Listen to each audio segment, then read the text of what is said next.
bienvenue à tout le monde. Donc on entend un petit peu en fond sonore ces chants russes, orthodoxes russes, parce qu'on est dans la thématique du pèlerin russe. Et donc le pèlerin russe, je crois qu'on est au on est au milieu du 19e, si je ne me trompe pas, il faut que je regarde un peu plus la date de ce récit. Mais en tout cas, on est donc dans une histoire assez réjouissante puisque en fait, c'est un ensemble de moines qui ont écrit un récit fictif sur un pèlerin qui, on va entendre le début justement, qui sent un appel à prier mais qui ne sait pas comment. Et donc le livre nous livre, vraiment nous donne euh, les clés d'une pratique constante. Et c'est la pratique par excellence des orthodoxes, c'est-à-dire la prière du cœur. Peut-être vous connaissez ce terme. C'est une répétition constante d'une prière avec le nom de Jésus. Alors, on va un petit peu dans cette tradition maintenant pour en retirer cette richesse. Cette richesse, elle existe également dans d'autres traditions. On retrouve la même pratique dans le Sanatana Dharma, c'est-à-dire dans le yoga, dans la science, dans la connaissance euh, qui englobe le yoga, et, et dans d'autres encore. Et donc, mais c'est une pratique donc, chez les orthodoxes qui est restée très consistante, qui est même une pratique principale. Dans la méthode du yoga, on a plusieurs chemins. Et dans la méthode en fait donnée par les chrétiens, en tout cas les premiers chrétiens, on a vraiment cette méthode-là comme un pilier central, la répétition d'une prière constante. Et en effet, si on rentre dans une répétition constante, on en voit très vite les effets, on en voit très vite les bénéfices. Donc c'est ce qu'on va petit à petit faire ensemble avec une affirmation que vous pourrez transformer ou adapter selon votre goût. On va commencer donc en fermant les yeux.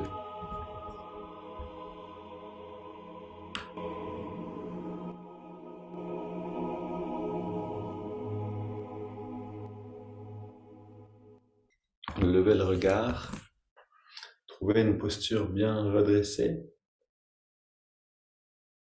détendue,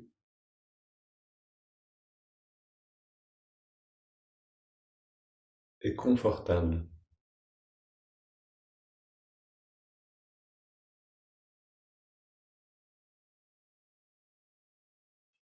Et on concentre un instant l'attention à la jonction des sourcils.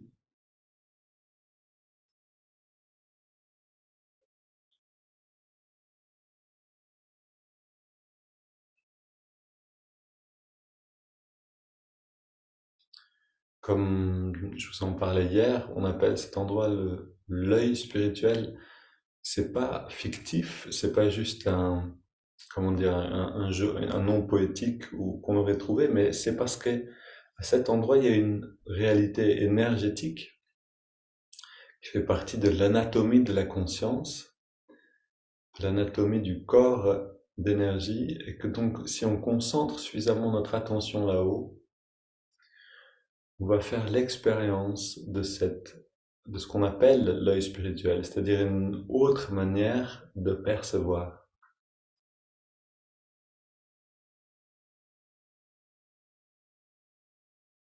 Mais aussi donc d'un cercle, une sphère, plutôt d'un cercle en fait, lumineux, lumineux comme le soleil.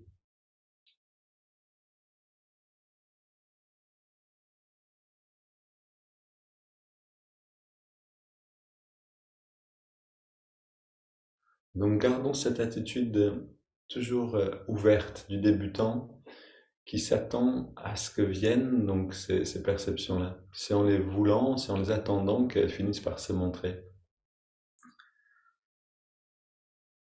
Et vraiment, voir cette sphère, c'est quelque chose de très agréable, de très beau, et c'est pas quelque chose de très difficile.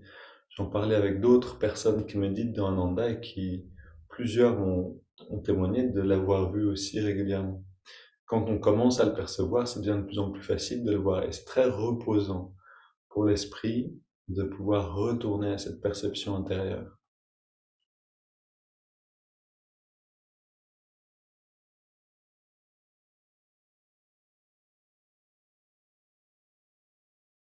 Maintenant, pour que l'énergie puisse remonter justement vers le lobe frontal, le centre de cette conscience, de cet œil spirituel, on va étirer le dos. Donc, inspire, on entrelace les doigts.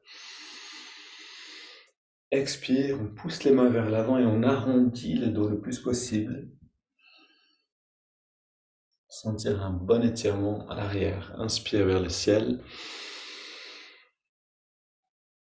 Expire, on se penche vers la gauche.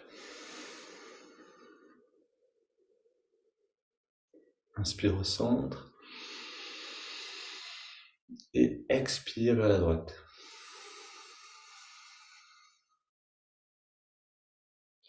Retour au centre.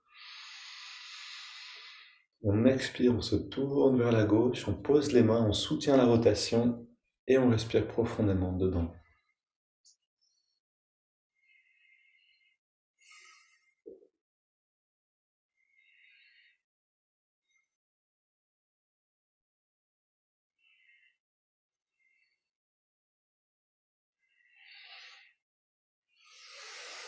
On revient au centre, inspire vers le ciel.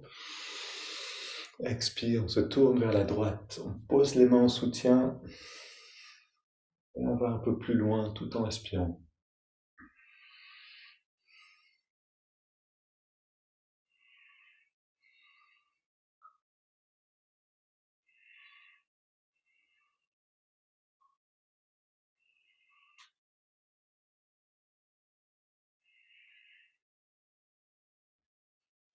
Retour au centre, on pose les mains derrière, on va dans une légère flexion arrière. Cet effort-là, donc, de la respiration profonde, on l'accueille avec gratitude. C'est une technique, donc ces respirations rapides, profondes, qui nous fait faire un grand pas en avant dans l'intériorité. On inspire par le nez, on expire par la bouche, en laissant l'air sortir. Et en même temps, on ouvre la poitrine, on resserre les épaules derrière.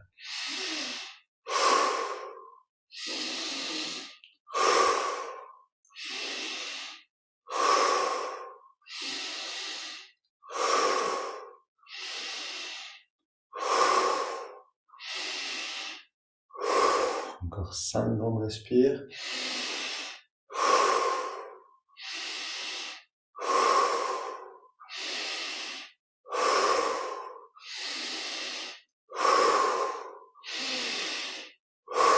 Une dernière. On expire, on revient au centre, on prend une grande inspire. Et on laisse l'air sortir sans faire aucun effort. On arrête de respirer, on ferme les yeux, le regard redressé. Et on se repose dans ce calme qui s'installe.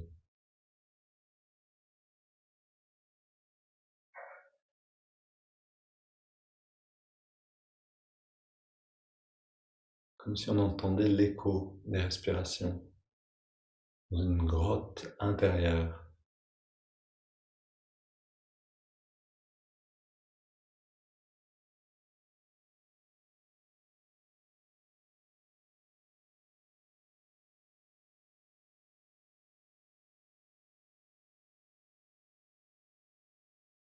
Puis on inspire lentement.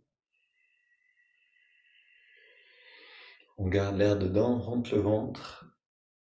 Regard redressé. On relâche le ventre et on expire.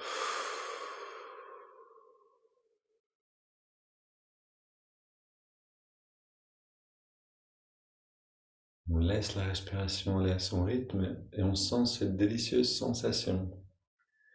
Et peut-être que vous sentez, peut-être que vous pouvez sentir le cœur qui bat. Si vous pouvez ressentir le battement du cœur, gardez l'attention dans cette sensation-là.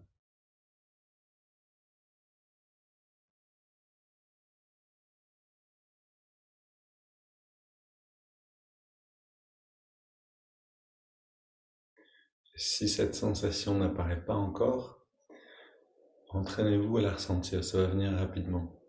Toutes ces perceptions intérieures, que ce soit l'œil spirituel, le battement du cœur, toutes ces choses, elles s'entraînent par simplement l'intention et la répétition régulière. On prend une double inspire par les narines, on serre les poings, on contracte les bras, les jambes, le torse, le dos, la poitrine et le cou.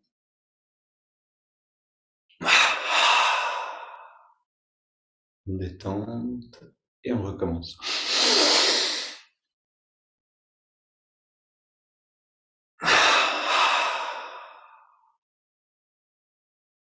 Une dernière un petit peu plus longue.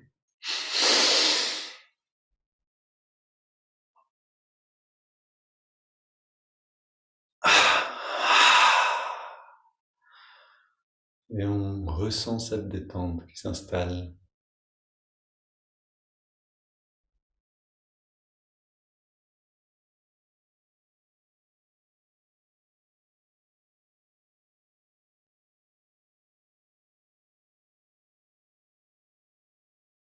Même chose, vous pouvez sentir un peu mieux ici les battements du cœur a priori, puisque les contractions détente les mettent un petit peu en avant, un battement un peu plus intense. Maintenant, on inspire sur 5 par les narines. On fait remonter toute cette énergie. On garde l'air dedans et on concentre l'attention à la jonction des sourcils. Expire, détente.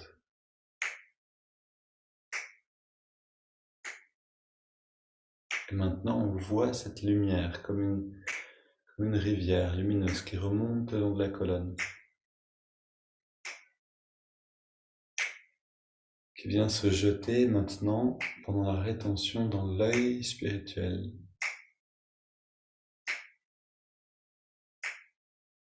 Expire, et cette lumière rayonne depuis le lobe frontal.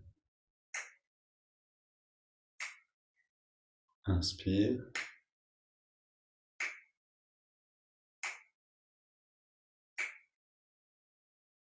On garde.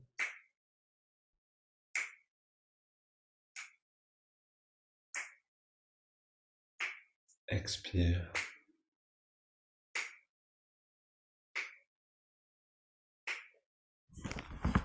Une dernier cycle, inspire.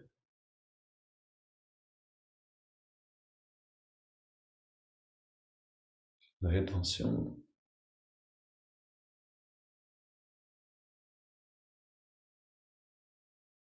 Et expire. Voilà, on est déjà dans une grande détente, dans une immobilité. On prend une grande inspiration. Et on plonge dans cette piscine ou dans ce lac. Ou simplement, on se laisse porter par l'instant présent. On garde l'attention à la jonction des sourcils. On sent la somme de ces préparations comme un coussin de bien-être.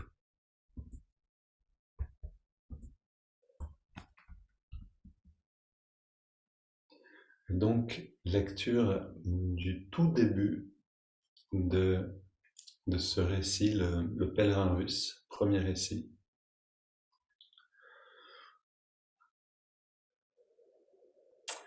Donc vous aurez bien sûr un vocabulaire très chrétien et donc des termes Dieu, Trinité, etc. Si ce ne sont pas vos affinités, remplacez Dieu par lumière ou conscience et trouvez votre manière de recevoir, parce qu'il y a une grande richesse dans tout cela. Par la grâce de Dieu, je suis homme et chrétien. Par action, grand pécheur, par état, pèlerin sans abri, de la plus basse condition, toujours errant de lieu en lieu. Pour tout bien, j'ai sur le dos un sac avec du pain sec. Dans ma blouse, la Sainte Bible, et c'est tout. Le 24e dimanche, après la Trinité, j'entrai à l'église pour y prier pendant l'office. On lisait l'épître de l'apôtre aux Thessaloniciens, au passage dans lequel il est dit « Priez sans cesse ». Cette parole pénétra profondément dans mon esprit, et je me demandais comment il est possible de prier sans cesse alors que chacun doit s'occuper à de nombreux travaux pour subvenir à sa propre vie. Je cherchais dans la Bible et j'y lus de mes yeux exactement ce que j'avais entendu. Il faut prier sans cesse, prier par l'Esprit en toute occasion, élever en tout lieu des mains implorantes. J'avais beau réfléchir, je ne savais que décider. Que faire, pensais-je? Où trouver quelqu'un qui puisse m'expliquer ces paroles? J'irai par les églises où prêchent des hommes de renom, et là peut-être je trouverai une réponse. Et je me mis en route.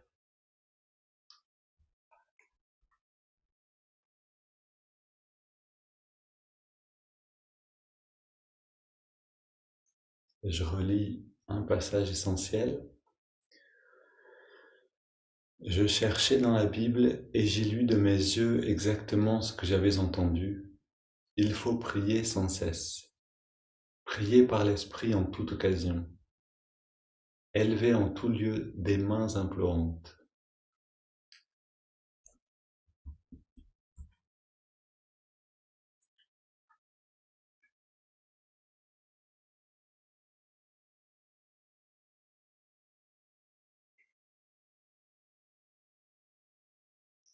Donc cet élément-là de la continuité, il est essentiel. En fait, pour que l'esprit s'élève, pour que la conscience s'élève, ce dont on a besoin par-dessus tout, c'est de l'endurance, de la discipline, mais surtout de l'endurance dans la pratique. Avec l'endurance, la dévotion vient, avec l'endurance et la dévotion, tout vient. Et donc, entrons dans cette pratique maintenant d'observation du souffle, avec cette endurance, avec cette continuité de l'attention. On trouve l'air dans les narines, on trouve l'endroit où on sent l'air le mieux.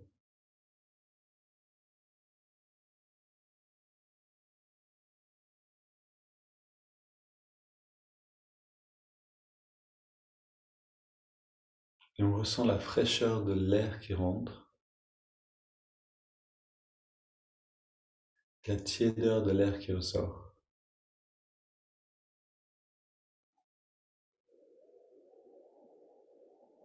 Et on a ici le miniature de ce qui se passe avec la prière constante, avec la répétition constante d'un mantra qu'on appelle japa dans la tradition du yoga, qui est pratiqué dans toutes les traditions. On a ce miniature, c'est-à-dire qu'on observe une sensation, focalise l'attention, et cet effort devient rapidement un bien-être, un confort. Trouver le plaisir de ressentir l'inspire et l'expire.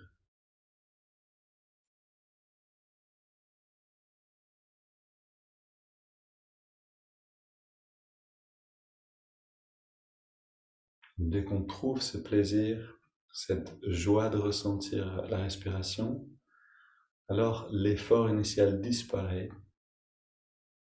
On est porté par ce bien-être.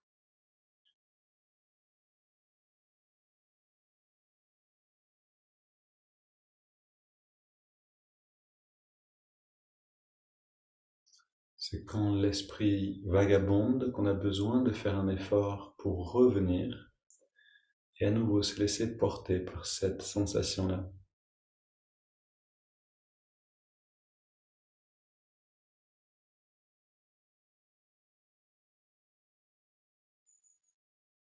Intégrons maintenant le mouvement de l'index de la main droite pour entrer dans une détente toujours plus profonde. À l'inspire, l'index revient légèrement vers la paume et à l'expire, on relâche l'index et tous les muscles du corps.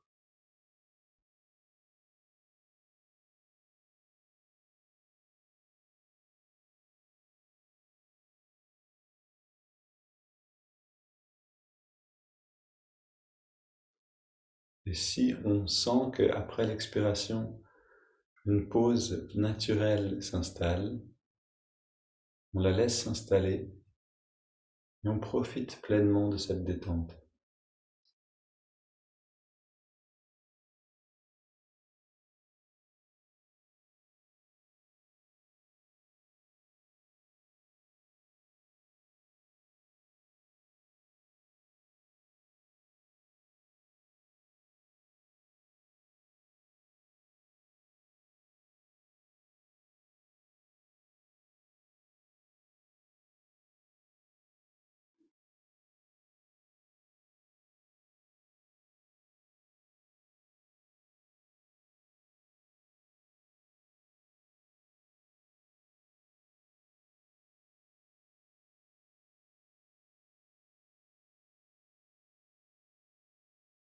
Maintenant, on intègre Hong sur l'inspire et So sur l'expire. C'est toujours la respiration qui est libre et qui guide. On accompagne avec le mouvement du doigt et le mantra.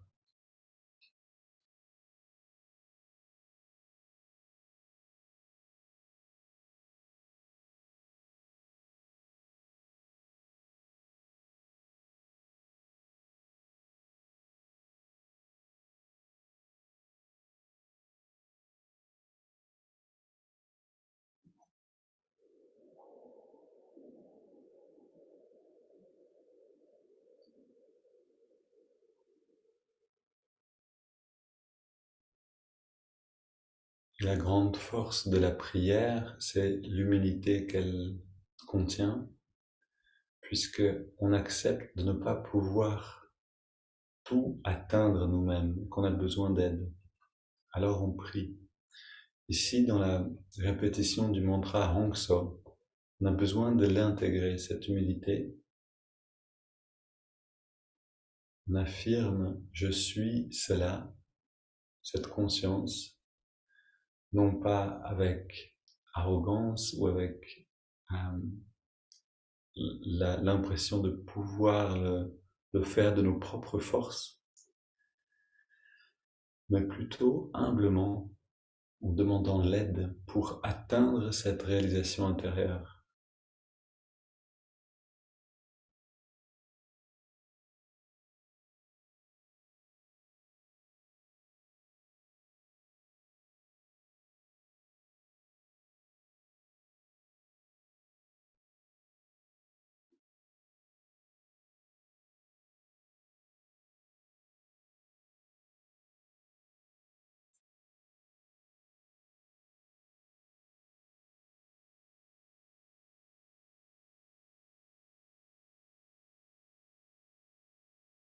Et nous aussi, comme ce bon pèlerin, on fait un pas après l'autre.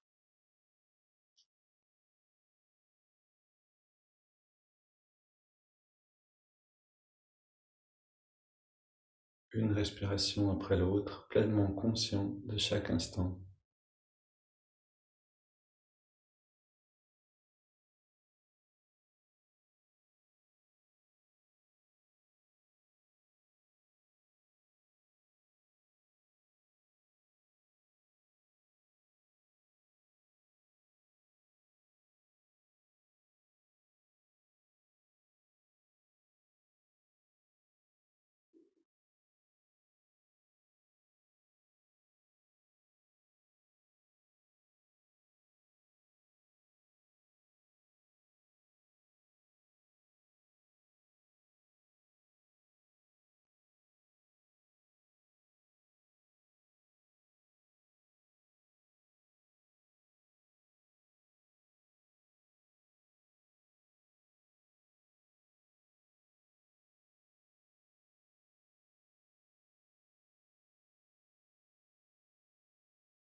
On apprend l'endurance. Dès qu'on voit que l'esprit vagabonde, on le ramène dans cette triple pratique. Observation du souffle, mouvement de l'index et mantra.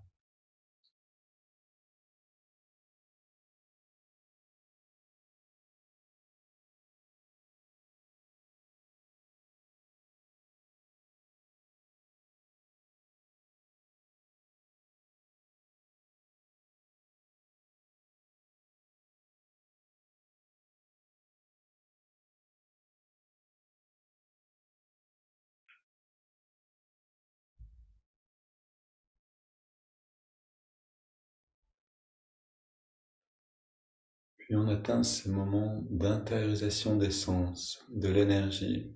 Le corps est trop détendu pour bouger encore, on abandonne le mouvement de l'index.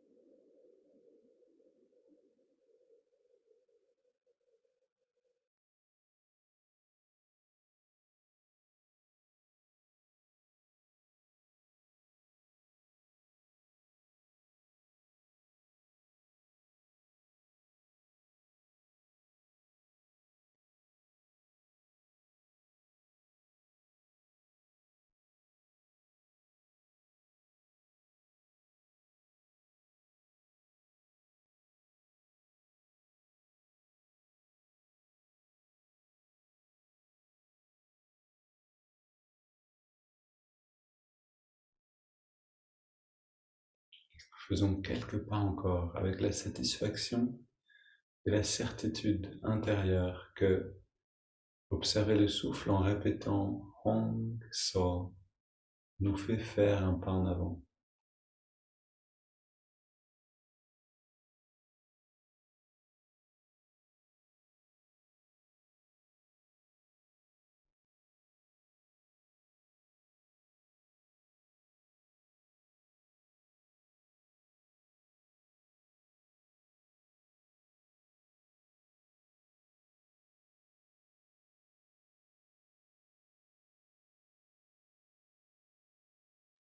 Puis on inspire profondément. 3 expires. On laisse l'air au dehors un instant. On laisse la respiration aller et venir. Et on abandonne les techniques.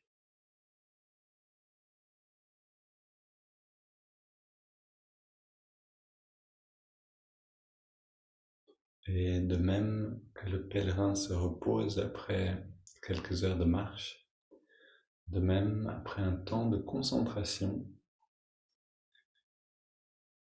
on fait cette pause et on ressent l'expansion qui arrive.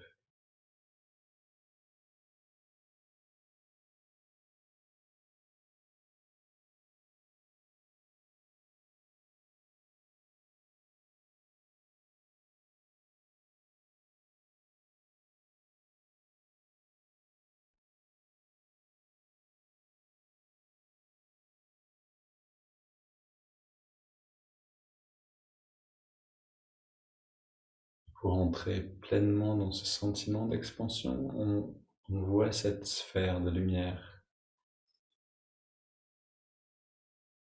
à la jonction des sourcils qui grandit dans toutes les directions et qui englobe tout le corps.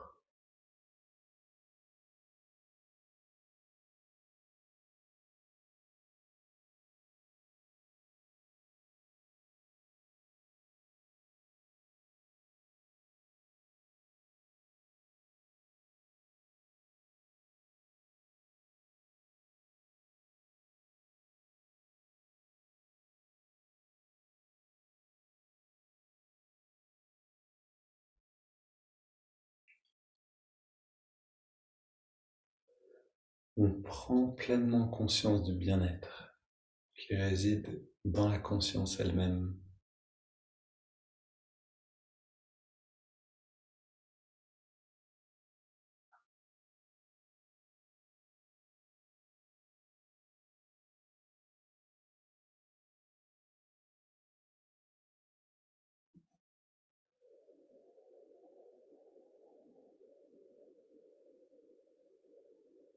Et on laisse ce bien-être et cette conscience, cette lumière grandir au-delà du corps.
Et je vous propose de continuer de profiter de cette expansion autant qu'elle existe naturellement.